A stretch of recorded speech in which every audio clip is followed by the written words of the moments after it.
Hi hello welcome to tech fun beauty with Ansuka. ഇന്നത്തെ നമ്മുടെ video എന്ന് പറയുന്നത് ഗൂഗിൾ ലെൻസ് എന്നൊരു ആപ്ലിക്കേഷനെ കുറിച്ചിട്ടാണ്. നമ്മുടെ ഡെയിലി ലൈഫിൽ നമ്മൾ അറിയാത്ത ഒരുപാട് ഉപയോഗങ്ങളുള്ള ഒരു ആപ്ലിക്കേഷനാണിത്. എന്തൊക്കെയാണെന്നറിയാൻ വീഡിയോ നോക്കാം. ഗൂഗിൾ ലെൻസ് നമുക്ക് ഫസ്റ്റ് ഗൂഗിൾ അസിസ്റ്റൻസ് ഓപ്ഷൻ വഴി നമുക്ക് കണ്ടുപിടിക്കാൻ പറ്റും. ഇതിൻ്റെ താഴെയായിട്ട് കണ്ടോ ഒരു ലെൻസിൻ്റെ ഓപ്ഷൻ ഉണ്ട്. അതിൽ ക്ലിക്ക് ചെയ്താൽ നമുക്ക് ഗൂഗിൾ ലെൻസിൻ്റെ ഫീച്ചേഴ്സിനെ ആക്സസ് ചെയ്യാൻ പറ്റും. പിന്നെ വേറൊരു മെത്തേഡ് എന്ന് പറയുന്നത് നമുക്ക് പ്ലേ സ്റ്റോറിൽ നിന്ന് ഗൂഗിൾ ലെൻസ് എന്ന് പറയുന്ന ആ ആപ്ലിക്കേഷൻ ഡൗൺലോഡ് ചെയ്തെടുക്കാൻ പറ്റും. ഗൂഗിൾ ലെൻസ് കണ്ടോ, ഞാനിപ്പോൾ ഓൾറെഡി ഇൻസ്റ്റാൾഡാണ്, അതുകൊണ്ട് അത് ഓപ്പൺ കാണിക്കുന്നത്. അങ്ങനെ നമുക്ക് ഇൻസ്റ്റാൾ ചെയ്യാൻ പറ്റും.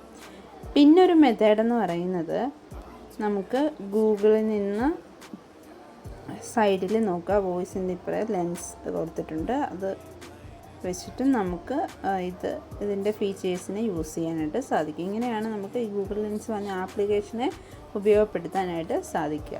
നമുക്ക് ഗൂഗിൾ ലെൻസിനെ എങ്ങനെ യൂസ് ചെയ്യും, ഓരോ ഫീച്ചേഴ്സായിട്ട് നമുക്കിനി പരിചയപ്പെടാം.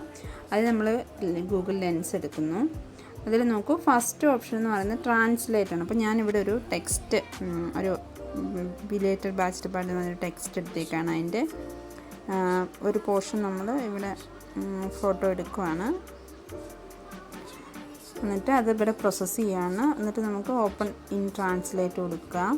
നിങ്ങൾക്ക് ഏത് ലാംഗ്വേജാണോ ട്രാൻസ്ലേറ്റ് ചെയ്യേണ്ടത് ആ ലാംഗ്വേജ് കൊടുക്കുക. നോക്കൂ, അത് കറക്റ്റായിട്ട് ഗൂഗിൾ ട്രാൻസ്ലേറ്റ് ഉപയോഗിച്ച് അതിപ്പോൾ ഉണ്ട് അവരുടെ എഞ്ചിനീയറിങ്, അത് കറക്റ്റായിട്ട് ട്രാൻസ്ലേറ്റ് ചെയ്ത് നമുക്ക് കിട്ടും. ലെൻസിൻ്റെ മറ്റൊരു ഫീച്ചറാണ് ടെക്സ്റ്റ്. ഇതിൽ നമുക്ക് എന്താ ചെയ്യുന്നത് വെച്ചാൽ, ഇപ്പോൾ നമ്മൾ ടെക്സ്റ്റിലെ ഒരു ടെക്സ്റ്റ് ഉള്ളതിനെ ഫോട്ടോ എടുക്കുകയാണെങ്കിൽ നമുക്ക് അതിൽ സെലക്ട് ചെയ്യാൻ പറ്റും.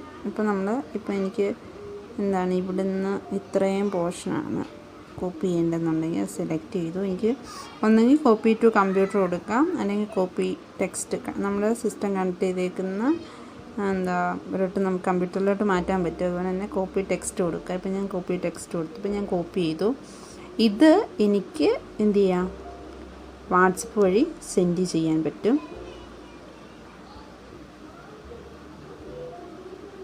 ഉണ്ടോ, ആ ടെക്സ്റ്റിലെ സെൻറ്റൻസ് എനിക്ക് ഇതുവഴി വാട്സപ്പ് വഴി സെൻഡ് ചെയ്യാനായിട്ട് സാധിക്കും. ഇതൊരു വളരെ യൂസ്ഫുള്ളായിട്ടുള്ളൊരു ഫീച്ചർ തന്നെയാണ്. മറ്റൊരു ഫീച്ചറാണ് സെർച്ച് എന്നുള്ളത്. അതായത് നമുക്കിപ്പോൾ ഒരു പ്രൊഡക്റ്റ് വാങ്ങണം, അതിനെക്കുറിച്ച് ഡീറ്റെയിൽസ് അറിയണം എന്നുണ്ടെങ്കിൽ ഈ ഓപ്ഷൻ ഉപയോഗിക്കാവുന്നതാണ്. ഇപ്പം നമ്മൾ ഈ പ്രൊഡക്റ്റിൻ്റെ ഒരു ഫോട്ടോ എടുത്തു. ഇപ്പോൾ എനിക്ക് ഈ പ്രൊഡക്റ്റിനെ കുറിച്ചാണ് അറിയുന്നതെങ്കിൽ ഇതിൻ്റെ ഒരു ഫോട്ടോ എടുത്തു. എന്നിട്ട് ഗൂഗിളിൽ അതിനെക്കുറിച്ചുള്ള റിസൾട്ട്സ് നമുക്ക് കാണാൻ പറ്റും. അതിൻ്റെ പേര്, അത് കിട്ടുന്ന അവൈലബിൾ ആവുന്ന സൈറ്റ്സ്, അങ്ങനെയുള്ള കുറേ കാര്യങ്ങൾ നമുക്കറിയാൻ പറ്റും. വില, ഇതെന്ന് വെച്ചാൽ നമുക്ക് ഇപ്പോൾ അറിയാത്തൊരു പ്രൊഡക്റ്റിനെ കുറിച്ചാണ്, ഇപ്പം നമുക്ക് ഈ പ്രൊഡക്റ്റ് വാങ്ങണം എന്ന സ്ഥിതികളിലൊക്കെ ഇത് വളരെയധികം യൂസ്ഫുള്ളായിരിക്കും. അത് എവിടെ കിട്ടും എന്നറിയാനൊക്കെ ഹെൽപ്പ് ചെയ്യും. ഗൂഗിൾ ലെൻസിൻ്റെ അടുത്തൊരു ഫീച്ചറാണ് ഈ ഹോം വർക്ക് എന്നുള്ളത്. അതിലിപ്പോൾ നമുക്ക് മാത്സിലൊക്കെ പ്രോബ്ലംസ് ആണെങ്കിൽ അതിൻ്റെ ക്വസ്റ്റ്യൻ ജസ്റ്റ് ഫോട്ടോ എടുത്ത്, ഇപ്പോൾ ഞാനിതിപ്പോൾ ടെക്സ്റ്റിൻ്റെ ഒരു ഇതാണ്, ഇത് ഫോട്ടോ എടുത്ത് കൊടുക്കാമെങ്കിൽ അതിൽ നിയർ ബൈ ആയിട്ടുള്ള അതിനോട് സാമ്യം തോന്നുന്ന റിസൾട്ടും കാര്യങ്ങളും ഒക്കെ നമുക്കിവിടെ കിട്ടുന്നതാണ്. ഇതിപ്പം ഞാനൊരു പാരഗ്രാഫാണ് സെലക്ട് ചെയ്തുകൊണ്ട് അതുമായിട്ട് റിലേറ്റഡ് ആയിട്ടുള്ള കുറേ ഡീറ്റെയിൽസ് നമുക്ക് കിട്ടും. മറ്റൊരു ഫീച്ചറാണ് ഷോപ്പിംഗ് എന്നുള്ളത്. പ്രൊഡക്റ്റ് വാങ്ങാനായിട്ട് ഈ ഫീച്ചർ വളരെ ഹെൽപ്ഫുള്ളായിരിക്കും. ഇപ്പോൾ എനിക്ക് വേണ്ടൊരു പ്രൊഡക്റ്റിൻ്റെ പേര് ഞാൻ പോയിൻ്റ് ചെയ്തു, അത് സെർച്ച് ചെയ്തു, അത് എവിടെ എന്താണ് എന്നുള്ളത് എനിക്ക് കിട്ടും, എന്ത് പ്രൊഡക്റ്റാണ് അതെന്നുള്ളത് കിട്ടും. മോർ റിസൾട്ട് പോകാമെങ്കിൽ അതിനെക്കുറിച്ച് കൂടുതൽ ഡീറ്റെയിൽസ്, അതിൻ്റെ വില, ഏതൊക്കെ സൈറ്റിൽ അവൈലബിൾ ആണ്, അങ്ങനെയുള്ള കുറേ കാര്യങ്ങൾ നമുക്ക് കണ്ടുപിടിക്കാനായിട്ടും വാങ്ങാനായിട്ടുമൊക്കെ സഹായിക്കും. അതുപോലെ മറ്റൊരു ഫീച്ചറാണ് പ്ലേസസ് എന്നുള്ളത്. ഇത് നമുക്കിപ്പോൾ ഒരു സ്ഥലത്ത് പോയി അവിടുത്തെ ഏതെങ്കിലും ഒരു ബിൽഡിങ്ങിൻ്റെയൊക്കെ ഫോട്ടോ എടുത്തിട്ട് സെർച്ച് കൊടുത്താൽ അത് ഏത് ബിൽഡിങ്ങാണ്, അതിൻ്റെ കൂടുതൽ ഡീറ്റെയിൽസ് നമുക്കറിയാനായിട്ട് ഹെൽപ്ഫുള്ളായിരിക്കും.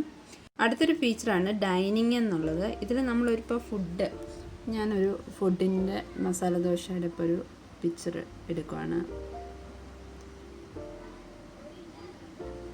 നമുക്ക് അത് എന്ത് ഫുഡാണ്, ഫുഡ് വെറൈറ്റീസ് അത് അവൈലബിൾ ആവുന്ന സൈറ്റ് ഇതുണ്ട്. Zomato.com അവൈലബിൾ ആണ്. അങ്ങനത്തെ കുറേ കാര്യങ്ങൾ കിട്ടും. ഇപ്പോൾ പുതിയ ഡിഷസ് കണ്ട് ഫുഡ് അറിയത്തില്ല എന്നുണ്ടെങ്കിൽ അത് ഫോട്ടോ എടുത്ത് നമുക്ക് നോക്കാം ഏത് ഫുഡാണ് അടുത്തെവിടെ കിട്ടും. സൊമാറ്റോയിലൊക്കെ നോക്കാനായിട്ട് വളരെ ഹെൽപ്ഫുള്ളായിരിക്കും ഇത്.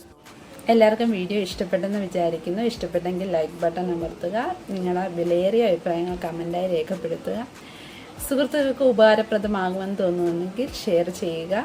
ഇനിയും ഇതുപോലുള്ള വീഡിയോസിനായി ചാനൽ സബ്സ്ക്രൈബ് ചെയ്യുക. Thank you.